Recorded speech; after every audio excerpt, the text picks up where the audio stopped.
পৃথক রাজ্য ত্রিপুরাল্যান্ড দাবি দিবসে রাজধানীর শহরে শক্তির মহড়া দেখালো আইপিএফটি। 23 আগস্ট সরকারিভাবে ষষ্ঠ তপশিল বা এডিসি দিবস পালন করা হলেও এই দিনটিকে আইপিএফটি ত্রিপুরাল্যান্ড দাবি দিবস হিসেবে পালন করে আসছে দলের জন্মলগ্ন থেকে।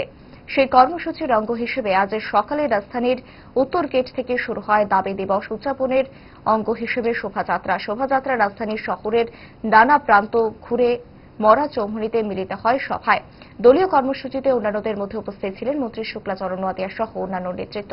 ত্রিপুরাল্যান্ড দাবি দিবস উদযাপন নিয়ে সংবাদ মাধ্যমে কথা বলতে গিয়ে মন্ত্রী শুক্লাচরণ নোয়াতিয়া জানান, পৃথক রাজ্য ত্রিপুরাল্যান্ড দাবি দিবস প্রত্যেক 23 আগস্ট সেটা আমরা প্রত্যেক বছরে আমাদের এই দলের আইপিএফটির স্বর্গীয় এনসি দেববর্মা 2009 থেকে শুরু করেছিলেন এবং আজকেও আমাদের দল সেটাকে মান্যতা দিয়ে আমাদের কোর ডিমান্ড সেটাকে আমরা ভারত সরকারের কাছে আমাদের আওয়াজ পৌঁছানোর জন্য আজকে আমরা প্রত্যেক বছরের মতো এই বছরে আমরা আয়োজন করছি 23 আগস্ট ত্রিপুরাল্যান্ড দাবি দিবস হিসাবে।